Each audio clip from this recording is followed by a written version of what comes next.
बड़ी खबर आ गई है। हमले में ईरान के 13 सैनिकों की मौत हो गई है। वॉर जोन में ईरान को जबरदस्त नुकसान पहुंचा है। ईरान के सैन्य अड्डे पर इजरायल ने हमला कर दिया है। हमले में ईरान के 13 सैनिकों की मौत हो गई है। ये सबसे ताज़ा अपडेट जो हम आपको बता रहे हैं इस जंग से जुड़ी हुई कि 13 सैनिक मारे गए हैं। वॉर जोन में ईरान को जबरदस्त नुकसान पहुंचा है। बग्गा सर हमारे साथ बने हुए हैं। बग्गा जी, आप हमें ये बताइए कि ये जो खबरें आ रही हैं 13 जो सैनिक मर गए, क्या ग्राउंड ऑपरेशन भी इजरायल ने शुरू कर दिया है? और अगर वो ग्राउंड ऑपरेशन शुरू करता है तो इसका क्या असर पड़ेगा? इसके साथ साथ मुझे दूसरा सवाल ये भी जानना है, इससे पहले जो हमने खबर बताई थी कि क्या ये सिर्फ शिया सुन्नी का झगड़ा है या फिर अमेरिका ईरान की जंग है?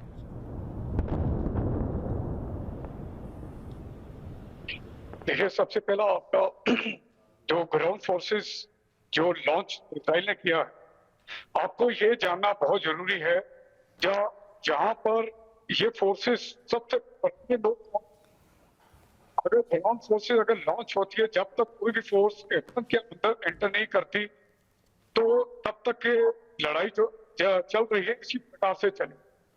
आई एम टॉकिंग अबाउट जैसे कि मिसाइल या ड्रोन्स वाला। अगर आप ये सोचते हैं कि यूएसए की ये कैपेसिटी या कैपेबिलिटी है कि ईरान के साथ जमीनी लड़ाई लड़ सके, मुझे लगता कि नहीं। क्योंकि आपने सुना होगा जनरल जीडी बख्शी सर को कि वियतनाम में वो टिक नहीं पाए। तो इसी प्रकार से अगर ये लोग कोशिश करेंगे यूएसए अलॉन्ग विद इजराइल, मुझे लगता कि उनको शायद कुछ भारी नुकसान हो सकता, क्योंकि कोई भी लड़ाई संपूर्ण रूप से खत्म तब तक नहीं होती या विक्ट्री तब तक खत्म नहीं होती जब ग्राउंड फोर्सेस जाके उस इलाके को कब्जा नहीं कर। अभी जैसे लड़ाई शुरू हुई है और जैसे कि ईरान के पास हथियारों का बहुत बड़ा जखीरा बाकी अभी बचा हो, अभी फिलहाल वो छोटे हथियारों के साथ लगा हुआ है। बाद में वो अपना एक्चुअली उसका एम यही है कि जितना भी वहां पर सोर्सेज हैं, चाहे यूएसए के या जो भी उसके संबंधित उसके साथ मिलकर लड़ाई लड़ रहे हैं, तो उनको इन्वेस्ट कर, उनकी पावर को इन्वेस्ट कर, उनको एग्जॉस्ट। एंड उसके बाद जब उसको लगता है, क्योंकि ईरान का सबसे बड़ा एक हथियार ये है कि उन्होंने अपनी पावर को सब लड़ाई शुरू होने से पहले ही डेलीगेट कर रखा था।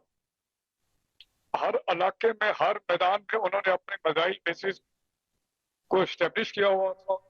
कुछ नेवल एक्सरसाइजेस उन्होंने चाइना के साथ ऑलरेडी कर रखी हैं। तो ये ग्राउंड फोर्सेस का आना या फिर ये होना, आई थिंक इट इज ये टू अर्ली टू प्रेडिक्ट कि ये लड़ाई किस तरह से किस दिशा में चली जाए। पर याद रहे, दोबारा मैं बताता हूँ कि जो पहले से उस एरिया के अंदर मौजूद है, जो वहां का विनाशी है। तो बग्गा जी यहाँ पर अहम जानकारियां यहाँ पे साझा करें कि किस तरीके से जो हमले हो रहे हैं इसमें जो ईरानी सैनिक हो, चाहे वो अब वो आम लोग हो, वो सभी इससे प्रभावित हो रहे हैं। लेकिन ईरान की ओर से लगातार यहाँ पे चुन चुन कर हमले किए जा रहे हैं। ईरान की ओर से कहां कहां हमले किए जा रहे हैं जरा समझ लीजिए इस मैप के जरिए, क्योंकि ये मैप बताएगा कि यहाँ पर जो खाड़ी देश है वो कितने इससे प्रभावित हो रहे हैं और कहां कहां पे ईरान की ओर से अटैक किया जा रहा है। देखिए, ईरान की ओर से अगर बात की जाए तो साइप्रस में अटैक किया जा रहा है। इजराइल जो टारगेट पर है, हॉट, उसके लिए बुलेट प्रूफ है यहाँ पे इजराइल के लिए, वहां पे अटैक किया जा रहा है। सऊदी अरब, जहां पे हमने तस्वीर दिखाई थी आपको किस तरीके से यहाँ पे अमेरिकी बेस पर अटैक किया गया था। इसके अलावा इराक, कुवैत, बहरीन, यूएई और ओमान, ये वो इलाके हैं, ये वो देश है जो बिल्कुल आसपास के ही देश है, खाड़ी के देश है। और ये वो देश भी है जहां पे अमेरिकी बेस बने हुए हैं, जहां पे अमेरिकी दूतावास है। और इसी वजह से ईरान की ओर से इन तमाम इलाकों में, इन तमाम देशों पर चुन चुन करके हमले किए जा रहे हैं। हालांकि कुछ देश ऐसे भी हैं जो पलटवार कर रहे हैं, लेकिन मैक्सिमम देश ऐसे हैं जो इसे बहुत हद तक प्रभावित होते हुए दिखाई दे रहे हैं।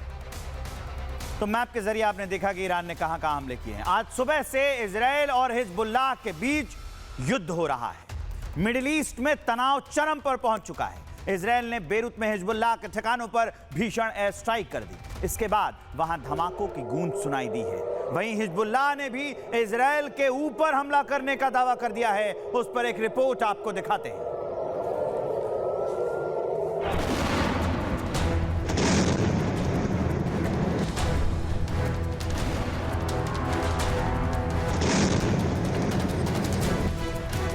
धमाकों से गूंजता शहर, आसमान में उठता काला धुआं और मलबे में तब्दील होती इमारतें। ये तस्वीरें हैं लेबनान की राजधानी बेरूत की, जहां इजराइल ने बारूद की बारिश कर दी है। कई मिनटों तक एक के बाद एक ब्लास्ट होते गए। पूरे इलाके में दहशत का माहौल है। हमले के बाद चारों तरफ तबाही का मंजर देखने को मिला। रिहायशी इमारतें समीदोज हो चुकी हैं। हजारों लोग बेघर हो गए हैं। इजरायली डिफेंस फोर्स यानी आईडीएफ का कहना है कि ये हमला हिजबुल्लाह के कमांड और कंट्रोल सेंटर पर सटीक कार्रवाई थी। इस बीच हिजबुल्लाह ने दावा किया इजराइल के कफर तेबनीद तेबहे मजदल सेल्म पर हमला किया। वहीं इजराइल का कहना है कि हिजबुल्लाह के ठिकानों से उसके खिलाफ हमलों की साजिश रची जा रही थी। ईरान के सुप्रीम लीडर खामनेई की मौत का बदला लेने लेबनान का मिलिशिया संगठन हिजबुल्लाह भी जंग में कूद गया है। इजराइल के मुताबिक ये संगठन ईरान से सपोर्ट ले रहा है। हिजबुल्लाह का मकसद क्षेत्रों में इजराइल और अमेरिकी प्रभाव को चुनौती देना है। खैर, इजराइल और हिजबुल्लाह के बीच ये टकराव अब और गहराता जा रहा है। आने वाले दिन तय करेंगे कि ये संघर्ष कितनी दूरी तक जाएगा। Bureau report, Republic Bharat.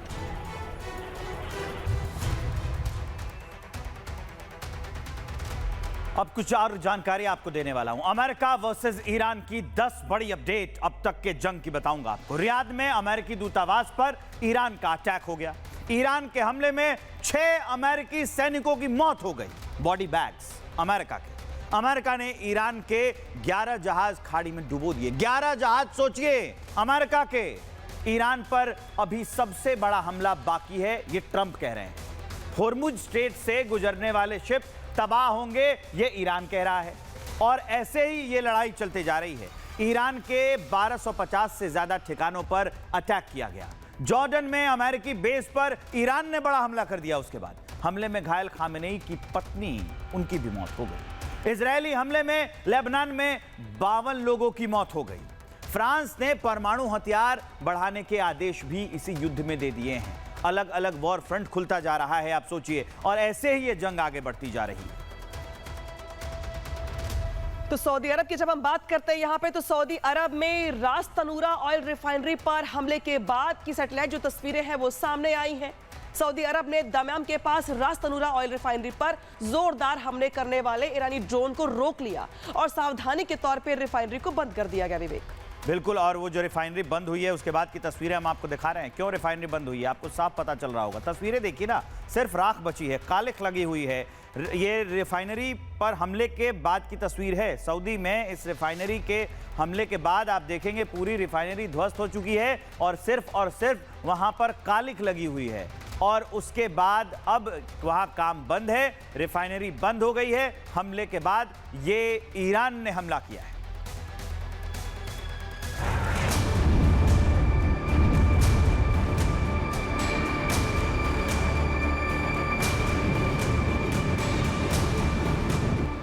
इन सैटेलाइट तस्वीरों को देखिए। विशाल तेल टैंक, पाइपलाइनों का जाल और बीच में दिखाई दे रहे काले धब्बे यानी हमले का निशान।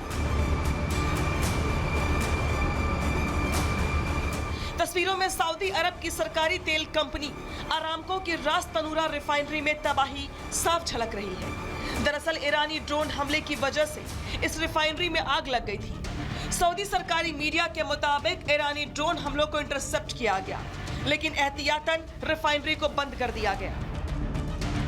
बता दें कि अरामको दुनिया की सबसे बड़ी तेल कंपनी है। ये रोजाना करीब 5,50,000 बैरल कच्चे तेल को प्रोसेस करने की क्षमता रखती है। सऊदी अरामको में अधिकतर हिस्सेदारी सऊदी अरब की सरकार के पास है।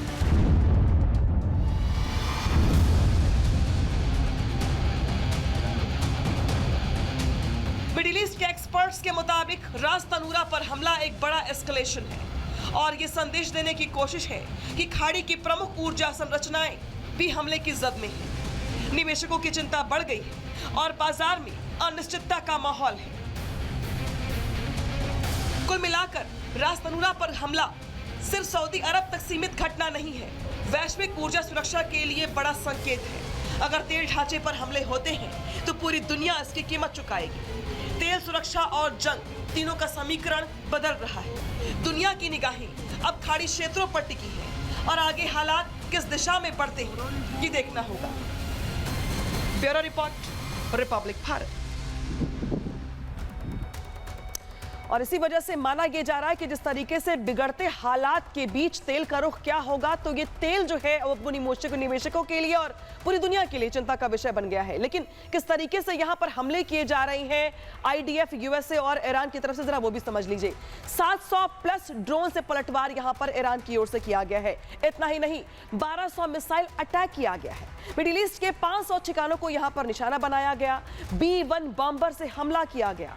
इतना ही नहीं, जॉर्डन में यूएस एयरबेस पर भी अटैक किया गया। तेहरान को यहां पे निशाना बनाया गया। ईरान की ओर से हाइफा पर मिसाइल से अटैक किया गया। तो वहीं इजराइल की ओर से इस्फहान एटमी सेंटर में धमाका किया गया। यूएई में यूएस के ठिकानों पर अटैक किया गया। तो वहीं आईआरजीसी के ठिकानों पर भी यहां पे इजराइल की ओर से बमबारी की गई। यूके और फ्रांस के ठिकानों पर ड्रोन से अटैक किया गया। तो वहीं तेहरान में धमाके किए गए। रियाद में मिसाइल से अटैक किया गया। 10 ईरानी शिप को तबाह कर दिया गया। बहरीन में यूएस बेस पर अटैक किया गया। यानी कि अगर हम बात करते हैं युद्ध की, तो आईडीएफ यूएसए वर्सेस ईरान जिस तरीके से युद्ध चल रहा है, इसमें हर तरफ से अपनी ओर से बड़ा अटैक करके मैक्सिमम डैमेज करने का यहां पर प्रयास किया जा रहा है। मिडिल ईस्ट के भीतर जबरदस्त हलचल मची हुई है।